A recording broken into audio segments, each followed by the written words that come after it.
제가 요즘 이렇게 강의를 다니면서 우리 천주교 교우들이 이렇게 많은지 나 몰랐어요. 우리 천주교 교우들 한번 부산에 갔는데 그 남천성당이 뭐 한 3,000명 들어간대요. 근데 그 3,000명이 다 들어가고 오늘처럼 이렇게 바닥에 앉고 깜짝 놀랐어요. 그렇게 많은 줄 알고. 뭐 또 대구에 무슨 성령대회 갔는데 그 체육관이 꽉 차고, 얼마 전에 뭐 또 저기 뭐 올림픽 체조 경기장에 갔는데 또 거기도 똑같은 분이 다 돌아다니는 건 아닐 거 아니에요 지금. 똑같은 분이. 그래서 하느님을 꽉 잡고 살고 싶은 분들이 이렇게 많구나. 예. 이 대한민국이 지금 축복받는 거는요 정말로 신앙 때문이라는 생각 많이 해요. 저는요 신앙을 버리는 나라치고 잘 되는 나라를 못 봤어요. 그래서 공산주의 러시아 쫄딱 망했잖아요. 네, 그렇죠. 북한 쫄딱 망하고 있잖아요. 이게 하느님을 버리면은요 다 잃어버리는 거예요. 저는 일본 쟤네들 뭐 어쩌고 저쩌고 그러는데 저 국제적인 지지를 받지 못하잖아요. 국제적인 지지를 받지 못하면 아무리 잘나도요 왕따 당하는 거예요. 왕따. 내가 보니 일본은 점점 왕따의 길로 가고 있어. 왕따의 길로. 이게요 우리나라도 마찬가지예요. 우리나라도 이제 먹고 살만하다고 다른 나라 무시하고, 여기 우리나라에 지금 뭐 외국인들 한 140만 명이 들어올 때잖아요. 우리가 미국에 가고 얼마나 서름 많이 받았어요. 그런데 지금 이제 우리나라에 들어와 있는 뭐 방글라데시 사람들, 베트남 사람들, 이런 사람들 귀하게 여기지 않잖아요. 그게 다시 다 고통으로 돌아와요. 우리가 정말로 그런 사람들 따뜻하게, 이제는요 단일 민족 끝났어요. 단일 민족으로 이 나라를 유지할 수가 없어요.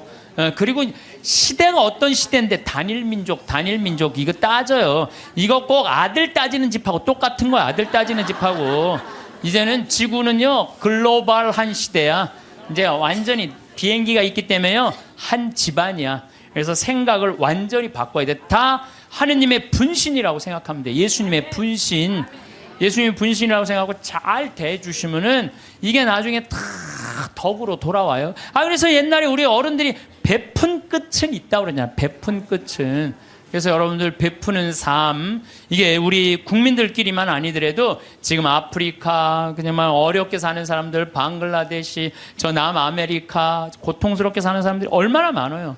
우리가 할 수만 있다면 그들을 도와주는 것도 아름다운 하늘나라 꾸미는데 중요한 일이 아닌가, 그런 생각을 저는 합니다. 어쨌든 하느님을 꽉 붙잡고 살려면은 우리는 끊임없이 우리 삶에서 기다려야 돼. 기다려. 우리는 성모님이 아기 예수님을 성전에서 봉헌한 이야기를 잘 알고 있습니다.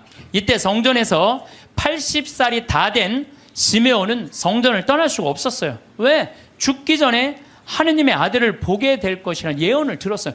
너 죽기 전에 하느님의 아들을 볼 것이다. 근데 보기 전에는 죽어 못 죽어? 못 죽는 거예요. 못 죽는 거예요.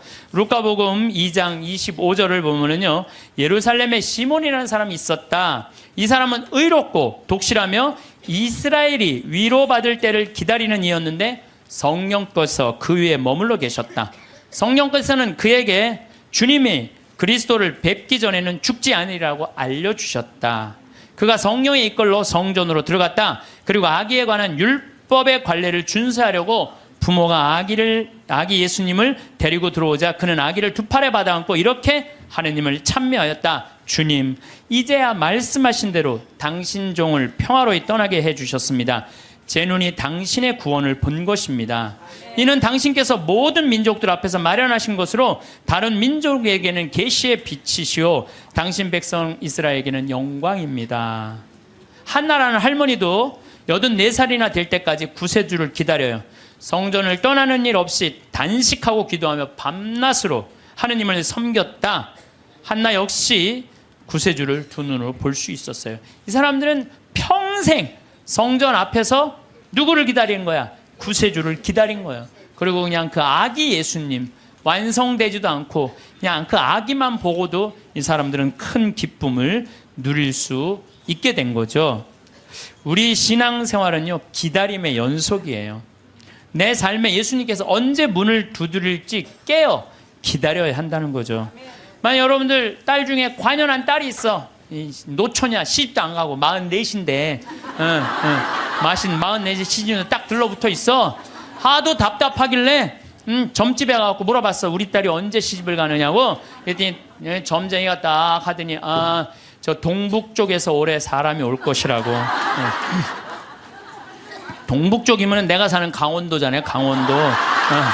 내가 사는 강원도 평창 사람이 올 것이라고. 근데 내가 음식점을 하는데 근데 이마에 점이 하나 있다. 그 남자가. 그럼 여러분들 집에 가게 먹으러 들어오는 집 사람마다 이마에 점 있는 사람 여러분 어떻게 볼 것 같아요? 혹시 저 사람이 아닐까? 혹시 어느 쪽에서 오셨어? 전라도. 전라도 아니구나. 동북 쪽이라고 그랬는데 혹시 어느 쪽에서 오셨어? 경상도 아니다. 혹시 어느 쪽에 오셨어? 나 평창에서 왔는데 혹시 이 사람이 아닌가? 여러분들 한 사람 한 사람마다 관심 있게 쳐다볼 것 같아요? 안 쳐다볼 것 같아요? 쳐다보죠? 신앙도 똑같다는 거예요. 우리가요 언제 하느님이 내 삶에 들어올지 몰라요. 그래서 그 만나는 내 삶 안에서 순간순간 하느님이 나에게 과연 지금 무슨 말씀을 하실까? 눈을 부릅뜨고 기다리는 게 신앙 생활이라는 거죠. 예수님께서 마태복음 25장 13절에 그러니 깨어있어라 너희가 그날과 그 시간을 모르기 때문이다. 우리는 항상 깨어있어야 돼요. 하느님을 꽉 붙잡고 사는 게 신앙생활이에요. 그런데 신부님 언제 오는 거예요 근데? 아니 꽉 붙잡고 있는데 언제 오는 거예요? 아니 예수님 어떻게 했어요? 막 내가 이제 좀 올 거다 그랬잖아요. 니네들이 세상 돌기 전에 내가 올 것이다 그랬는데 왔어요 안 왔어요? 제자들이 돌기 전에 안 왔잖아요. 그리고 막 제자들이 막 했는데 이 사람들이 막 한 3,000명씩 세례받고 그 예수님이 금방 올 거야. 나는 그분들 감정을 충분히 이해를 해요. 막 예수님이 막 무리로 걷었지 5,000명 먹였지 기적을 얼마나 했어요. 그리고 죽었는데 또 살아났지. 살아나고도 그냥 보통이야. 막 벽 같은데 막 통과되고 막 정말 기가 막힌 걸 보여주고 승천 또 하늘로 쫙 올랐단 말이야. 그 예수님이 금방 올 줄 알았어요. 금방 올 줄 알고 자기 있는 땅 막 다 팔아갖고 제자들한테 다 갖다 주고 그랬어요. 막 그리고 또 자기네들도 금방 올 줄 알고 한 3,000명 다 나눠 먹고 완전히 천국과 같은 예수님이 금방 올 줄 알고. 또 왔어요 안 왔어요? 안 왔어요. 1000년 때는 또 1000년 왕국 온다고 막 이 예수님 지나고 1000년 때 막 얼마나 그런 게 많이 성행했는지 몰라요. 또 2000년 때 또 막 온다고 막 온다고 휴거 1992년 10월 26일인가 막 그날 막 한 2000명인가 막 난 또 진짜 아니 그 사기 당하는 사람 아니 이거 너 저기 뭐 1,000만 원 내면 한 달에 92만 원 낸다는 거나 이게 다 동시에 3천만 하늘로 올라가는 내가 보기엔 똑같아요. 사기 당하는 건 똑같아요. 신앙의 사기도 많아요. 그냥 올라가지도 않았잖아요 그때. 그랬어요 안 그랬어요? 안 올라가. 2000년이 언제 오는 거야? 온다고 그러더니 예수님. 근데 예수님 안 왔어요? 예수님이요 매일 왔어요. 매일 오셨어요. 이 예수님이 이제 승천하시고 난 다음에 저기 제일 먼저 상징적으로 온 사람이 누구예요? 사도 바오로잖아요. 사도 바오로가 스테파노 죽을 때 어떻게 했어요? 옷을 들고 있었어요. 옷을 지키고 있었어요. 당시에 사람을 죽이려고 그럴 때 옷을 지키고 있는 사람은요 가장 앞장서는 사람이래요. 사도 바오로 가장 앞장선 사람이야. 스테파노 돌 쳐 죽이려고 그럴 때. 그 다음에 다마스커스로는 아예 내가 그리스도인 잡아 죽이려고 아주 증명서까지 받고 갔어요. 근데 그냥 거기서 그냥 가는 길에 예수님이 한 대 때리죠. 라고 말해서 떨어져요. 떨어지면서 예수님이 뭐라고 그래요? 사울아 사울아 왜 너 나를 박해하느냐? 왜? 아니 당신 누구냐고. 네가 박해하는 그리스도인 예수다. 예수님이 우리를 분신으로 생각해야 안 해요? 여러분들 저나 다 예수님의 분신이에요. 그 사울이 3일 동안 눈 멀어갖고 이제 눈이 뭐 비늘 같은 게 떨어진다니 정신이 차렸잖아요. 예수님 안 오신 게 아니에요. 바오로 사도한테 왔어요. 재림하신 거예요. 재림하신 거예요.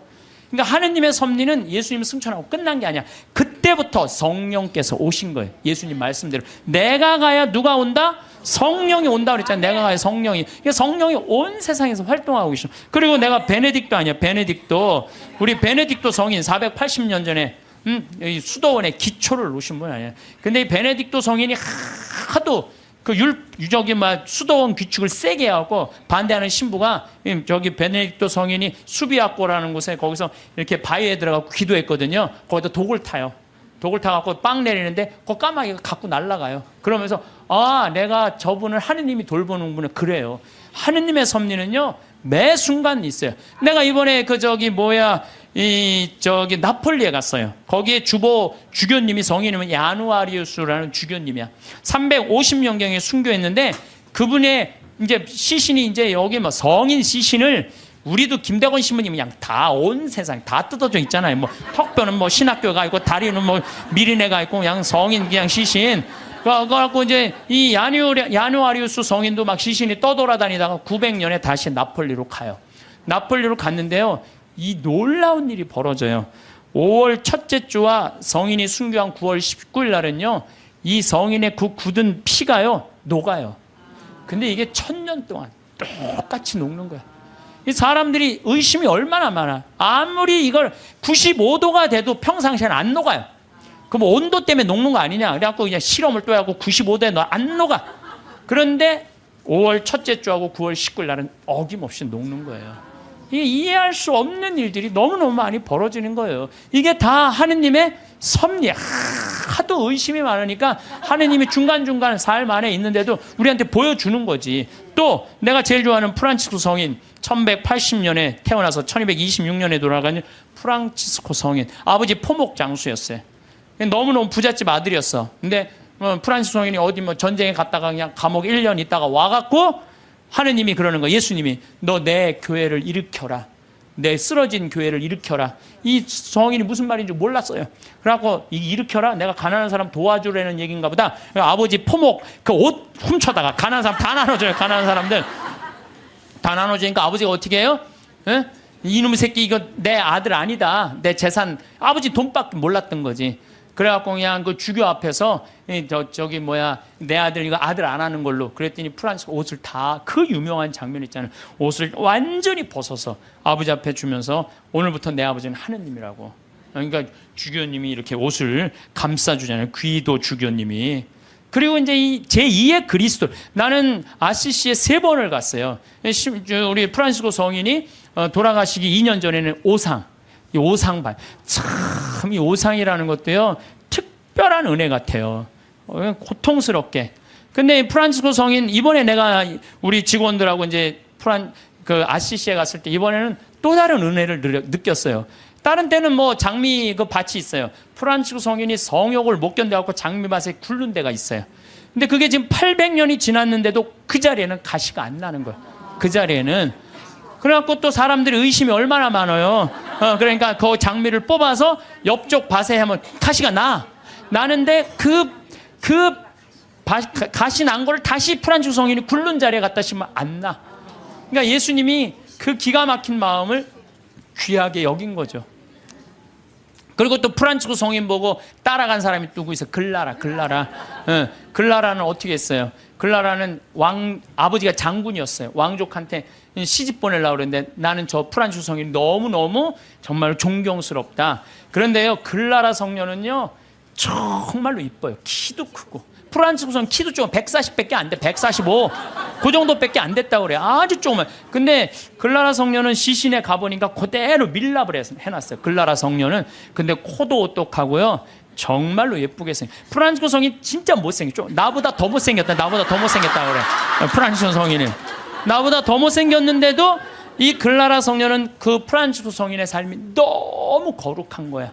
그래갖고 그냥 그 이쁜 모습, 그 예쁜 그 수녀, 그 관두고 수녀님 한 거야. 그러니까 동생도 따라왔고.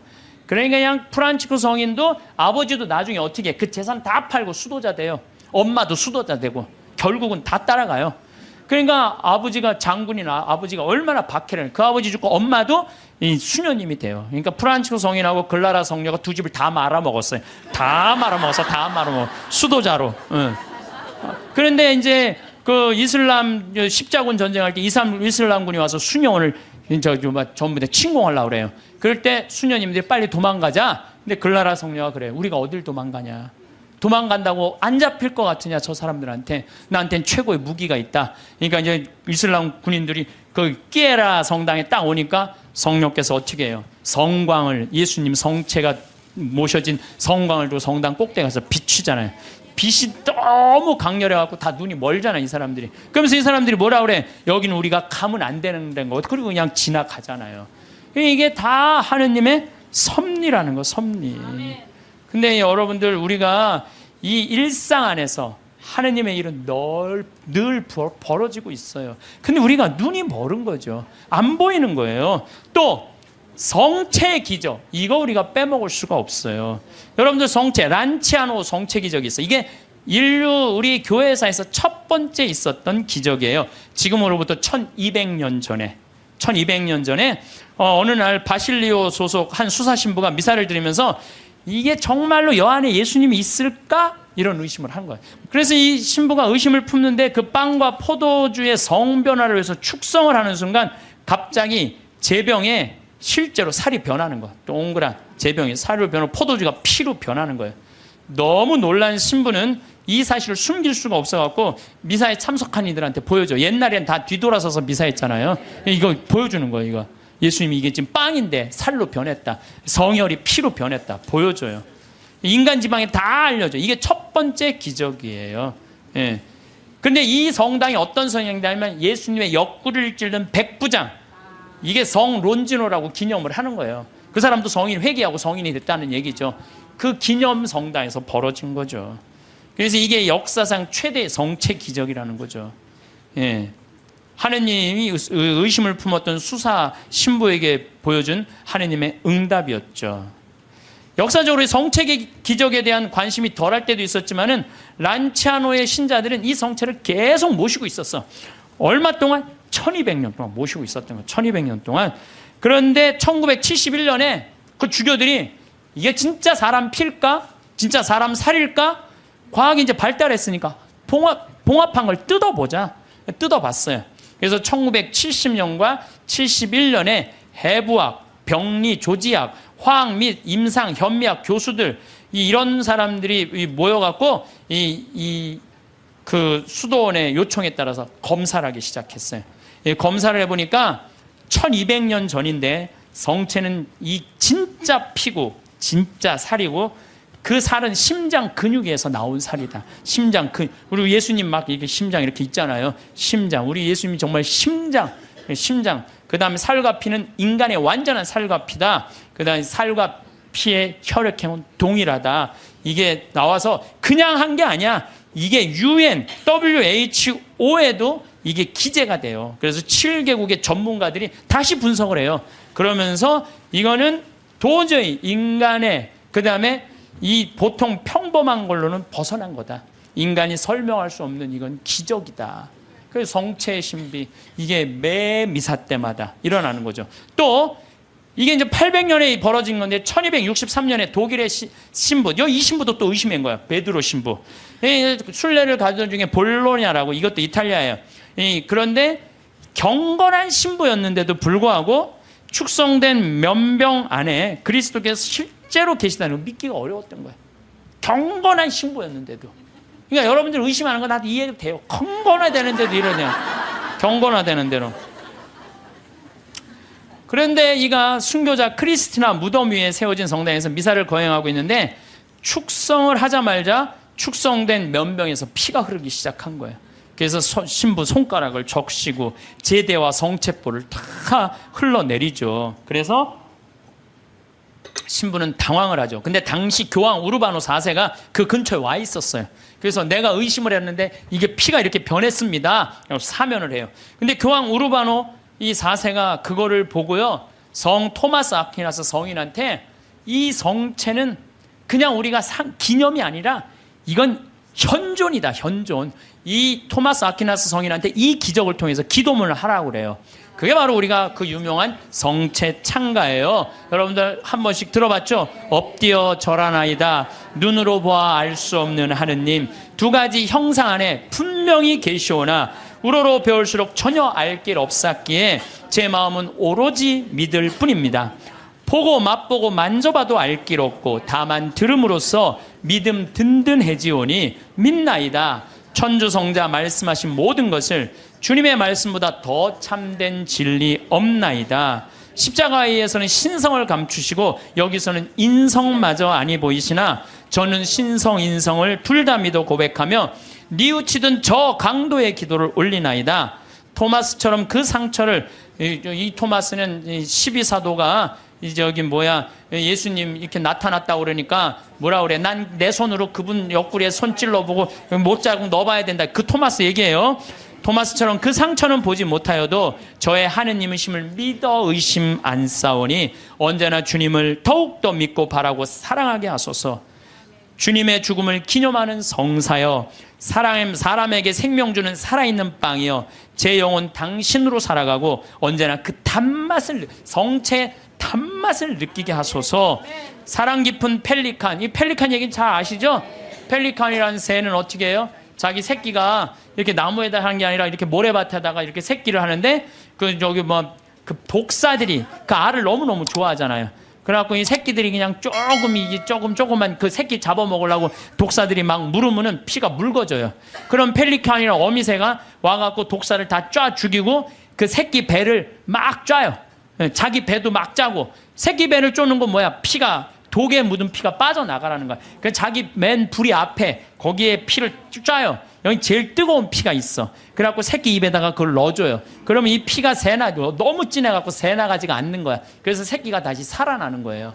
이게 예수님의 사랑이 그거야. 예수님 피를 흘려갖고 우리가 새 속에 악마의 독에 물려갖고 정신을 못 차려. 그러니까 우리 다 새 속의 독을 다 빼내고 당신의 피를 넣어주는 거. 그래서 그 사랑 깊은 펠리칸 그 얘기를 하는 거예요. 사랑 깊은 펠리칸 주 예수님, 더러운 저 당신 피로 씻어주소서. 그 한 방울만으로도 온 세상을 모든 죄악에서 구해내시리이다. 예수님 지금은 가려져 계시오나 이렇듯 애타게 간구하오니 언젠가 드러내실 주님 얼굴 마주 뵙고 주님 영광 바라보며 기뻐하게 하소서. 아멘. 이게 이 기적이 있은 지 1년이 지나고 난 다음에 1264년 8월 교황 우르바노 4세가 토마스 아퀴나스, 이 기도문을 1년 동안 이 토마스 아퀴나스 성인이 묵상을 한 거예요. 그래갖고 성체 축일이 제정이 된 거예요. 이 기적을 통해서. 그래서 여러분들 성체 성결 대축일 기념하잖아요. 이게 이런 사연으로 생겨난 거예요. 이런 사연으로. 예, 그래서 정말로 이런 것들을 보면은 참 우리 신앙은요 그냥 지나갈 게 하나도 없어. 다 정말 황금이에요, 황금. 예, 또 시에나의 성체기죠. 이거는 이제 훌쩍 또 넘었어. 1700년에 시에나에서 거행 미사를 하고 있는데 어떤 도둑이 들어와서 성체를 훔쳐가요. 그때는 옛날에는 우리 성체를 어떻게 했어요? 성체 영화로 갈 때 침 뱉으면서 성당 갔어요. 퇴퇴퇴. 왜? 거룩한 성체 영화인데 침 넘어가면 안 된다고. 퇴퇴퇴 뱉으면서 갔어요. 그리고 몇 시간 전에 공복제 24시간 하루 종일 굶었어요. 요즘은 뭐 30분으로 줄어들었지만 세상 좋아졌어요.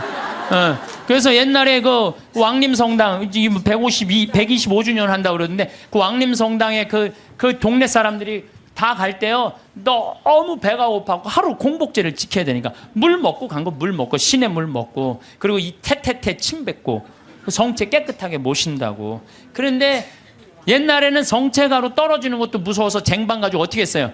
다 바쳤잖아요. 그러면 혀로 하면은 쟁반, 그것도 나 어렸을 때 복사해갖고 그 쟁반, 난 또 주교자 성당에서 쟁반 돼갖고 복사할 때 죽어. 한 1000번 이렇게 하고 나면요. 올 때마다 여러분들은 아멘 혀로 내밀었잖아요. 기억나요? 네. 그러니까 그 성체도 다시 다 쟁반하면은 제대해서 다 닦았다고요. 그런데 이 성체를 잊어먹었다 난리 난 거예요. 그래갖고 그냥 신부들이 그냥 그거 하면 무릎 꿇고 24시간 동안 주교님한테 혼나고 그랬거든요, 옛날에. 근데 이 성체를 도둑 맞았으니 이게 어떻게. 난리가 났는데 3일이 지나서 소년 성가대가 거기에 쌀독, 가난한 이들한테 하는 그 쌀독에서 찾아내요. 그래갖고 그 성체를 이제 이거 명할 수가 없잖아. 그래갖고 모셔두는데 그래도 특별한 일 있을 때마다 해가 처음엔 300몇 개를 잃어버린 거예요. 그런데 요즘은 뭐 223개 남았대요. 그런데 이게 300년이 지났는데도 하나도 안 변한 거예요. 이게 면역 밀떡은 조금 지나면 변하거든요. 100년, 200년, 300년이 지났는데 하나도 안 변한 거예요. 이게 바로 하느님의, 아니 그냥 매일 하느님의 섭리는 벌어져. 여러분들 맨날 성체 영화하는 거, 맨날 살아있는 예수님 영화하는 거예요. 그게 매일 하느님이 어디 있는 거야? 왜 안 오는 거야?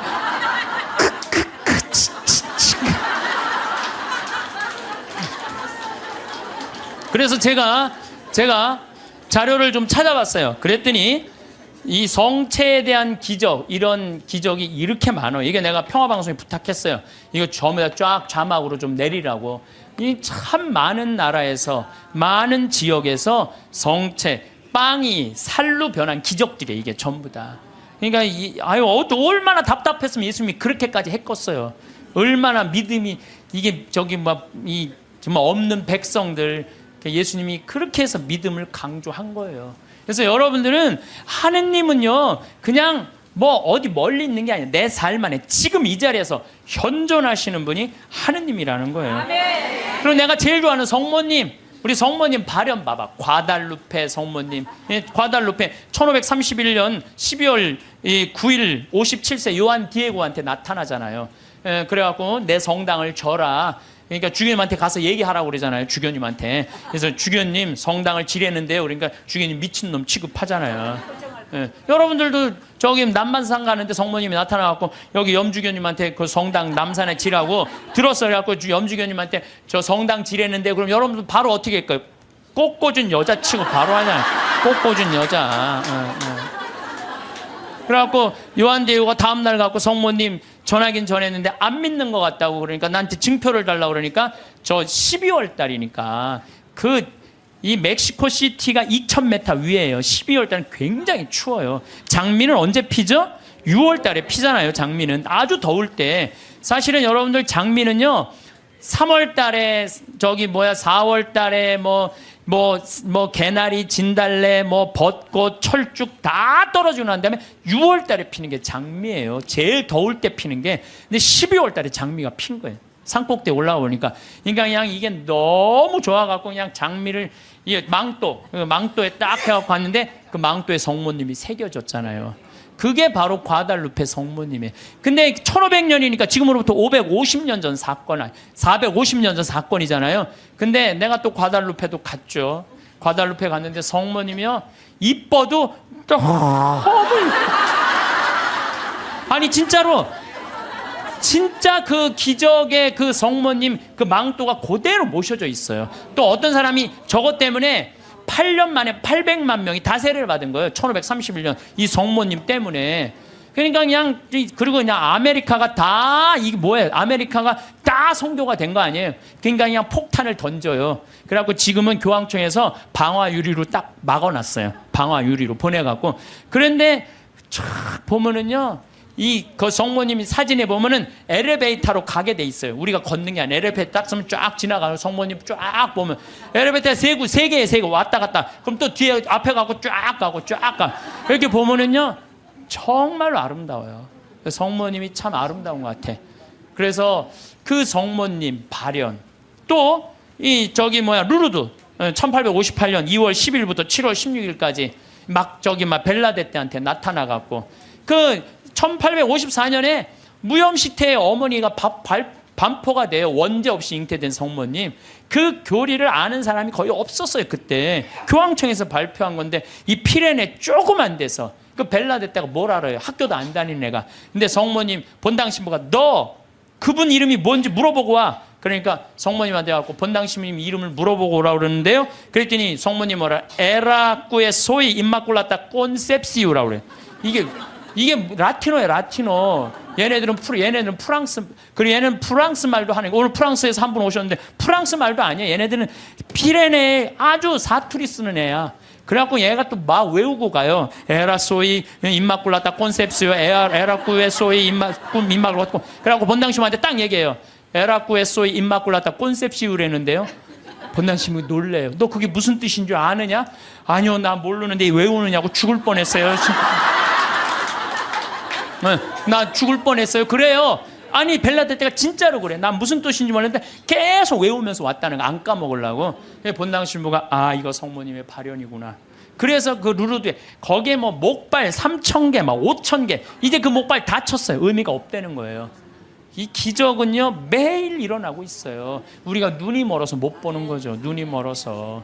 또 그 유명한 파티마, 1916년에 천사 셋이 세 아이한테 나타나갖고 너희들 열심히 기도하라, 중요한 분 만날 테니까. 그래서 1917년 5월 13일부터 10월 13일까지 성모님이 매일 그날 나타나잖아요. 프란치스코 히아친타 루시아, 그것도 나이도요 많지도 않아. 8살, 9살, 6살짜리 아이한테. 그래갖고 러시아의 회개를 위해서 기도하라고 그러잖아. 나는 내가 포르투갈에 가서 정말 어처구니가 없더라고요. 왜 어처구니가 없느냐면은 포르투갈은 유럽의 맨 끝에 있어요. 거기 나가면은 거기 바다야, 바다. 파티마는 거의 맨 끝에 있어요. 그러니까 콜럼버스가 거기 나가면 죽는 줄 알고 있던 사람들 거기 맨 끝에 있는데, 러시아는 포르투갈을 지나고 스페인을 지나고 프랑스를 지나고 독일을 지나야지 러시아가 있어요. 근데 얘네들이 뭐라고 그러냐면 메시지를 받아갖고 러시아 회기를 위해서 기도하라고 얘기를 해요. 기가 막힌 거죠. 그 깡촌에서. 근데 내가 이거 좀 자료를 뽑아왔는데, 성모님도 참 내가 보니까 아니 10월 13일 날 12시에 나타난다는데 안 나타나요. 안 나타나. 그러니까 그 신부가 뭐라고 그러냐면, 봐, 지금이 정오란 말이야. 그 부인은 거짓말쟁이라고 우리에게 말할 셈이니 그 신부는 참지 못하고 어린이들을 의심쩍어 했다. 그리고 또 시계를 보았다. 하지만 정오가 넘었잖아. 여러분 모두가 환상이라는 것을 모르십니까? 있을 수 없는 일입니다. 집으로 가세요. 다들 집으로 돌아가세요. 라고 이 신부가 다 가라고 그래요. 12시에 발현한다고 그랬는데 안 오니까. 근데 성모님이 1시에 오세요. 나는 내가 성모님한테 불만이 그거야. 12시에 오기로 했으면 12시에 와야 돼. 왜 1시에 오냐요. 1시에. 약속을 왜 애들을 괴롭히냐 이거야. 그런데 여기 사진도 있지만은요, 그 7만 명이 그 기가 막힌 오묘한 변화를 15분 동안 체험한 거예요. 15분이 지나고 난 다음에 이틀 동안 진흙이 됐던 땅이 완전히 마르고 7만 명 젖은 옷이 완전히 마르는, 정말로 기가 막힌, 사진 기자들도 다 있어요. 사진도 다 있고.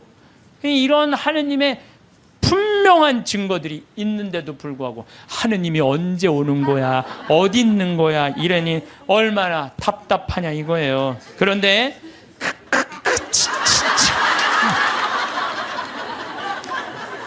제가 여러분들한테 오늘 특별히 소개할 분은요, 과달루페 성모님도 아니고 루르드 성모님도 아니고 그 다음에 파티마 성모님도 아니에요. 오늘 여러분들한테 특별히 소개할 성모님은 르완다 성모님이에요.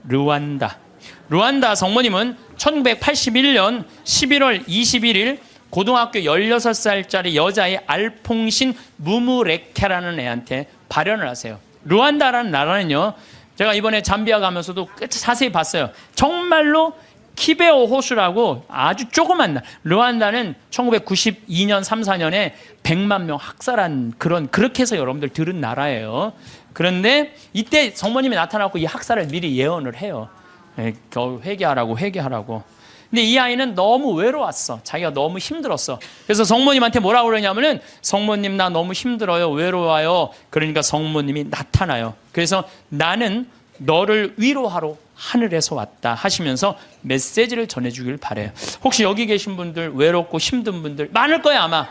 어디 가서 찾아 성모님한테 나를 위로해달라고 그러면 성모님 위로해 주실 거예요. 이 성모님이 나타나는 동안 그 아이의 표현이 그래요. 너무 아름다운 부인이 나타나는데 얼굴이 까만색인지 하얀색인지 모를 정도로 하여튼 환상적으로 아름다웠다는. 그리고 다리가 안 보이는데 빛이 쫙, 모든 아이들의 발현이 다 그래요. 그래서 사제가 성모님 발현이, 하여튼 신부들이 문제야. 보면 다 반대하는 게 신부들이야. 신부들이 성모님 발현이 어디 있느냐 하면서 요즘 말하면 학교 짱한테 걔를 박해하라고 그래요. 라고 학교장이 무지하게 박해를 해요. 마리 끌레르라는 아이가, 얘가 성모님이 막 발현하면 혼이 나갔을 때 머리카락을 막 잡아당겨요. 발현할 때. 그리고 막 손가락을 꺾고 힘껏 꼬집고 귀에 대다고 소리를 막 질러. 그러는데도 얘는 그걸 몰라요. 발현 때는.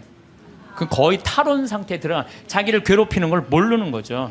근데 1981년 1월 12일에 성모님께서 두 번째 학생한테 발현하세요. 17살 먹은 아나탈리 무카마진 파카. 이름이 무지하게 어려워요 하여튼. 아나탈리 무카마진 파카한테 나타나요. 이 학생은 굉장히 신심이 두터운 학생이에요. 매일 수업 전에 묵주기도 하고 쉬는 시간에 성서 읽고 완전 우리 신학교 때처럼 얘 살았어 보니까.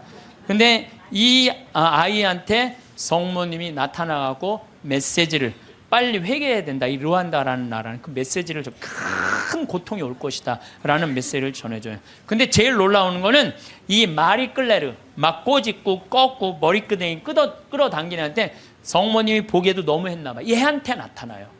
얘한테 1982년 3월 1일 날 두 소년을 괴롭히던 마리 끌레르에게 나타나요.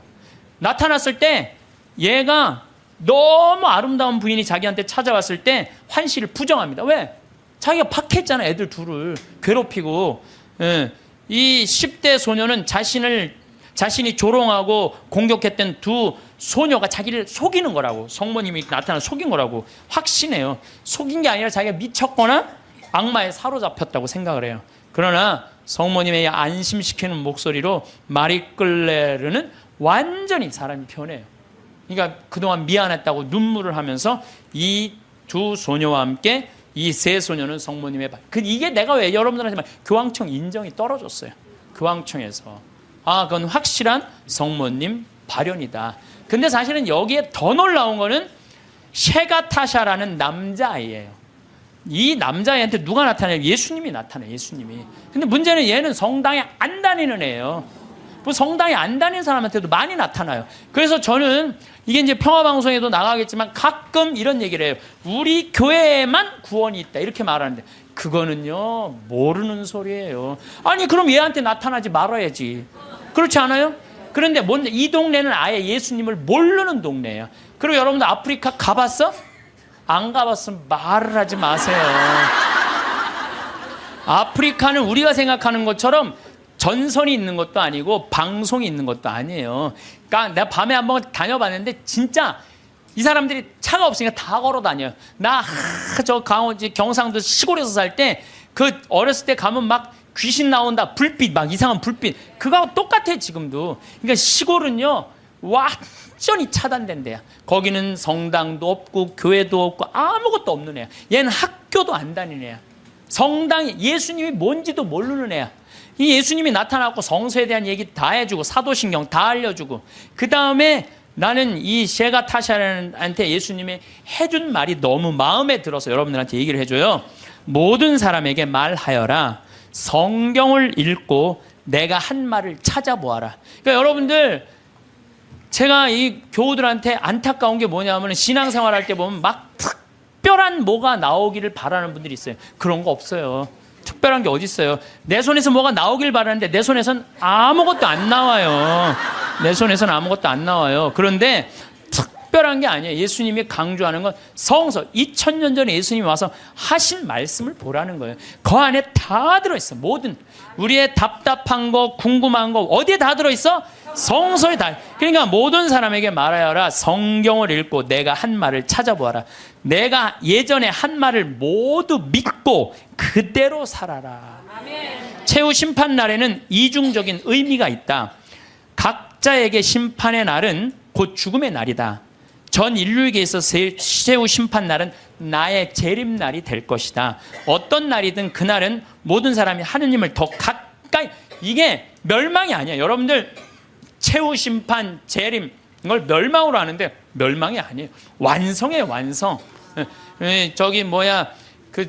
우리 신부님이 말씀하신 오메가 포인트라는 거예요. 완성으로 간다는 거예요. 그러니까 인류는요 지금 완성으로 향해서 가는 거예요. 인류가 망할 것 같아. 2000년 전, 1000년 전에 비하면요 지금처럼 건강한 적이 없어요.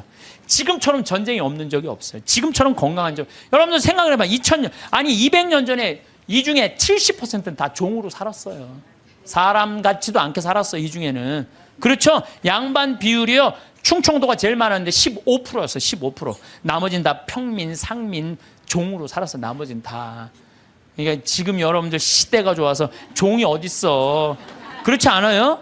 굉장히 건강해진 거예요. 긍정적인 눈으로 바라보셔야 돼. 또 요즘 아주 1968년 이탈리아 로톤도의 비오 신부님. 이 신부님 책을 한번 사서 읽어보세요. 정말로 하느님의 섭리가 그대로 드러나신 신부님이 이 비오 신부님이에요. 비오 신부님은요, 정말 오상, 평생 오상 받았어요. 근데 이 신부님도요, 이 오상이 싫었던 거야. 왜? 이게 사람이 자꾸 이렇게 쳐다보고 막 와서 확인하고 그러니까. 그래서 처음에 감춰요. 막 붕대로 싸요, 오상을. 그러다가 하다 안 되니까 오상을 드러내 놓으셔요. 그러니까 사람들이 너무 많이 모이니까요, 또 위에서 또 반대해요. 너 미사하지 말고 고해성사하지 말라고 혼자 해라고 순명을 하세요. 이 신부님이 정말 생기기도, 이 신부님은 잘생겼어. 아주 잘생긴 신부님인데, 그리고 의사들이 붙어요. 왜? 50년 동안 오상을 입었으니까 이게 병으로 오염되지 않을 거나 계속. 그런데도 오염되지 않은 채로 50년을 가고, 이게 비오 신부님이 물어봐요. 나 이거 언제 끝나느냐고. 너 죽는 날 끝난다. 그런데 놀랍게도 신부님이 돌아가시는 날 이게 싹 치유가 돼요. 돌아가시는 날. 예. 이게 뭐 살아있는 하느님의 증거죠. 하느님께서는요, 끊임없이 활동하고 계셔요. 우리가 깨어 눈을 부릅뜨고 하느님의 활동을 기다리지 않아서 그렇죠. 시메온처럼요, 애절한 마음으로 하느님의 손길을 느끼려고만 한다면 수도 없는 하느님의 섭리를 여러분들은 느끼실 수 있을 거예요. 아, 좋아. 내가 지금 오늘부터 하느님하고 살 거야.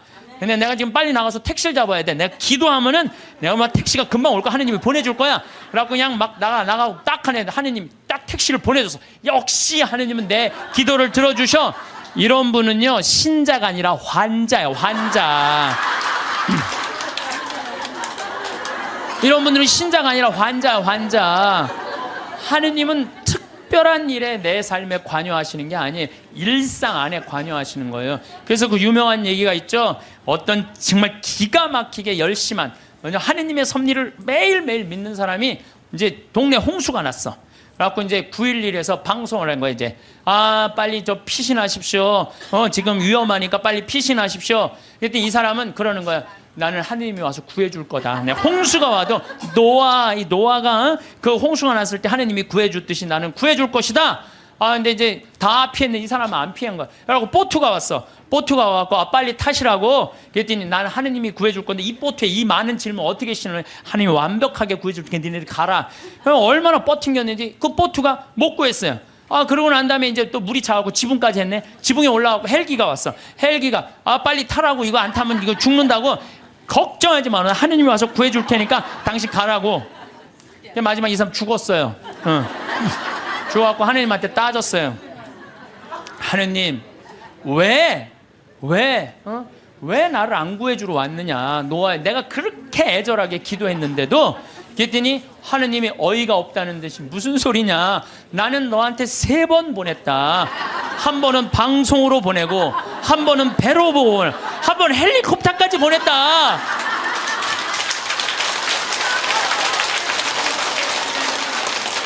하느님을 만나는 일은요, 어떤 대단한 기적이 일어나는 게 아니에요. 그냥 일상 안에서 내가 즐거우면 되고, 내가 행복하면 되고, 내가 이웃을 사랑하고, 정말로 오늘 하루 정말 감사하고 즐겁게 사는, 그게 기적인 거예요. 무슨 로또가 그냥 밤에 번호를 짝짝짝짝 알려줘갖고 내가 로또가 된다. 그건 환자예요. 환자. 신자가 아니라. 그래서 여러분들 가장 위대한 기적은 뭔지 아세요? 매일 미사의 성체 기적이에요. 예수님이 그 온 우주의 하느님이 내 몸 안에 들어오는 거예요.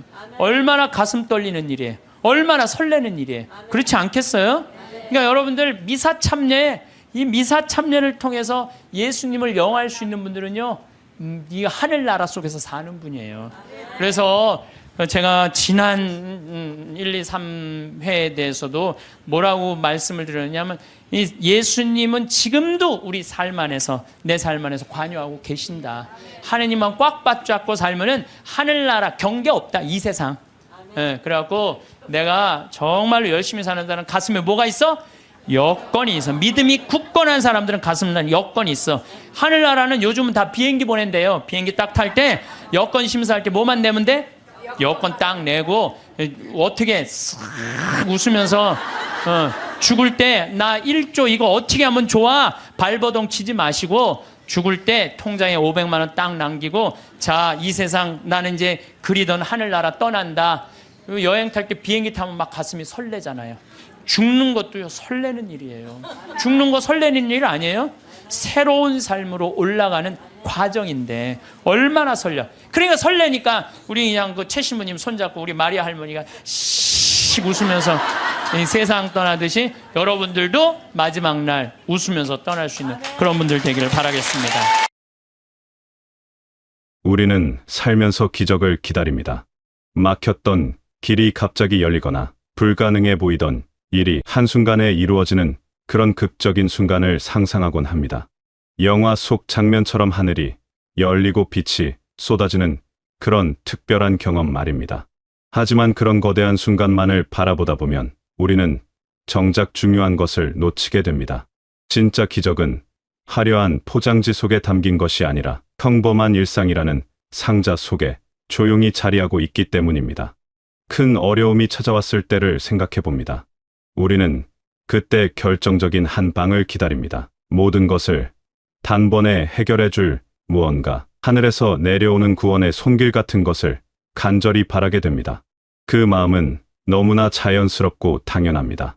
힘들 때일수록 우리는 극적인 반전을 꿈꾸니까요. 하지만 그렇게 큰 것만 바라보는 동안 우리 곁에는 이미 수많은 작은 손길들이 와 있습니다. 누군가 건넨 따뜻한 말 한마디를 기억해 봅니다. 그저 지나가는 인사였을 수도 있고 깊은 의도 없이 건넨 위로였을 수도 있습니다. 하지만 그 말이 무너질 것 같던 마음을 붙잡아 준 적이 있지 않았나요? 우연히 보게 된 글귀 하나가 혼란스러운 생각을 정리해 준 경험도 있을 것입니다. 길을 걷다가 마주친 작은 친절, 예를 들어 무거운 짐을 들어주는 손길이나 문을 잡아주는 사소한 배려가 하루를 다르게 만든 순간들도 분명 있었을 것입니다. 우리는 이런 일들을 그냥 지나칩니다. 너무 작아서, 너무 평범해서, 너무 당연해 보여서 그것이 기적이라는 사실을 알아차리지 못합니다. 거대한 구원을 기다리느라 이미 도착해 있는 수십 개의 작은 구원들을 보지 못하는 것입니다. 마치 큰 별만 찾다가 하늘 가득 빛나고 있는 작은 별들을 놓치는 것처럼 말입니다. 우리의 시선은 항상 멀리 있는 무언가를 향해 있고, 그래서 바로 코앞에 있는 소중한 것들을 보지 못합니다. 때로는 누군가의 짧은 전화 한 통이 외로움을 덜어주기도 합니다. 장을 보러 나갔다가 마주친 반가운 얼굴 하나가 하루를 밝게 만들기도 합니다. 텔레비전에서 우연히 본 한 장면이 오래 품고 있던 고민의 답을 주기도 합니다. 이런 작은 순간들이 모여서 우리를 지탱해주고 있는데 우리는 이것들을 너무 하찮게 여깁니다. 정작 필요한 것은 이미 주어져 있는데 우리는 더 큰 무언가를 찾아 헤매고 있는 것입니다. 그렇다면 우리가 놓치고 있는 진짜 기적은 무엇일까요? 그것은 바로 당연함이라는 이름으로 숨어 있습니다. 아침에 눈을 뜨는 것부터 생각해 봅니다. 매일 반복되는 일이라 특별할 것 없어 보이지만 오늘도 새로운 하루를 맞이할 수 있다는 것은 실은 엄청난 일입니다. 숨을 쉬는 것도 마찬가지입니다. 의식하지 않아도 들이쉬고 내쉬는 이 당연한 행위가 사실은 우리 몸속 수많은 세포와 기관이 완벽하게 협력하며 만들어내는 경이로운 결과입니다. 식사를 할 수 있다는 것도 생각해 봅니다. 누군가와 함께 밥을 먹으며 이야기를 나누는 그 시간이 얼마나 소중한지 우리는 잘 모릅니다. 음식을 씹고 맛을 느끼고 배를 채우는 이 단순해 보이는 행위 속에는 땅과 햇빛과 비와 수많은 사람의 손길이 만들어낸 결과가 담겨 있습니다. 그리고 그것을 누군가와 나눌 수 있다는 것, 함께 앉아 시간을 보낼 수 있다는 것은 그 자체로 축복입니다.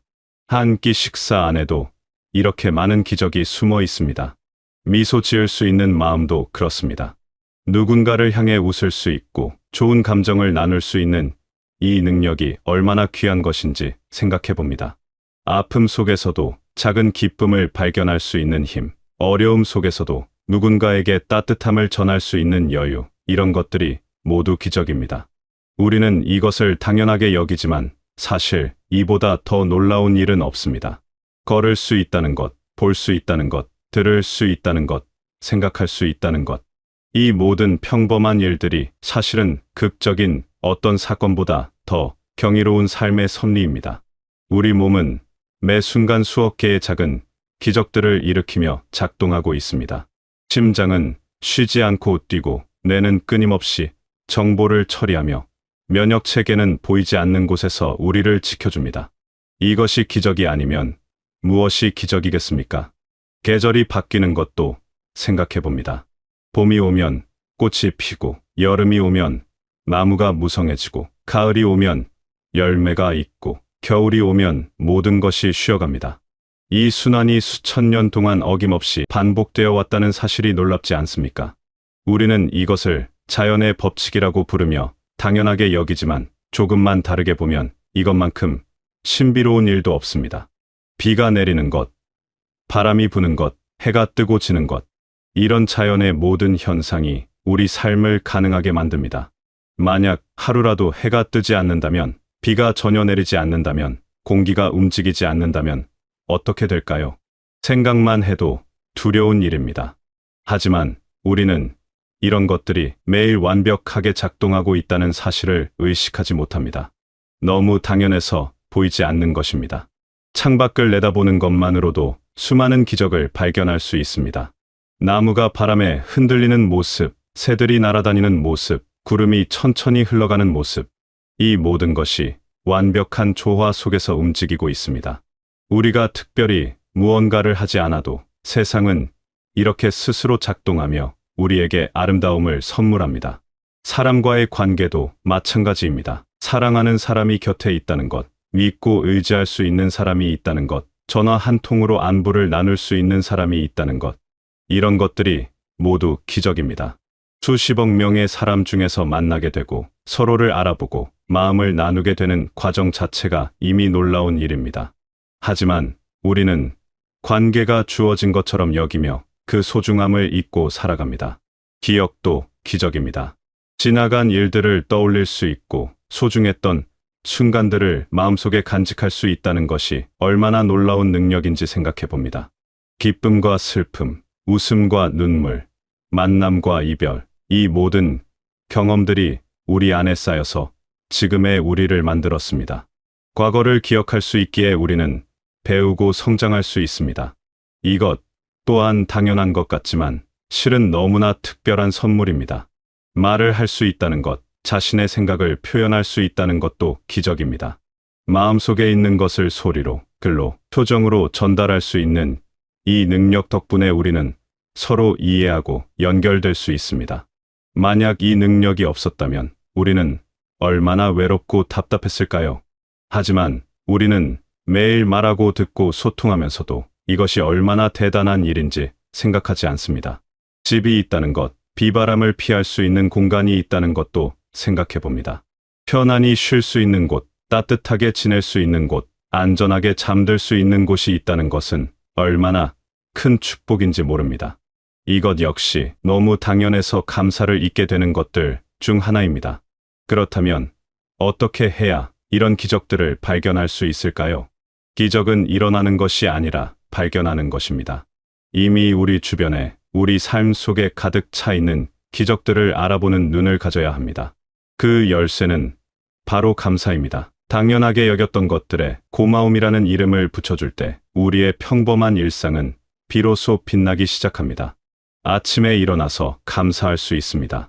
오늘도 하루를 시작할 수 있음에 감사하고, 건강한 몸에 감사하고, 잠을 잘 수 있는 편안한 공간이 있음에 감사할 수 있습니다. 식사를 하면서 감사할 수 있습니다. 먹을 것이 있음에, 함께 나눌 사람이 있음에, 맛을 느낄 수 있는 감각이 있음에 감사할 수 있습니다. 길을 걸으면서도 감사할 수 있습니다. 두 다리로 걸을 수 있음에, 아름다운 풍경을 볼 수 있음에, 신선한 공기를 마실 수 있음에 감사할 수 있습니다. 감사는 단순히 좋은 일이 있을 때만 하는 것이 아닙니다. 평범한 순간, 특별할 것 없는 일상 속에서도 감사할 수 있습니다. 오히려 그런 당연한 것들에 감사할 수 있을 때 우리는 삶의 진짜 풍요로움을 느낄 수 있습니다.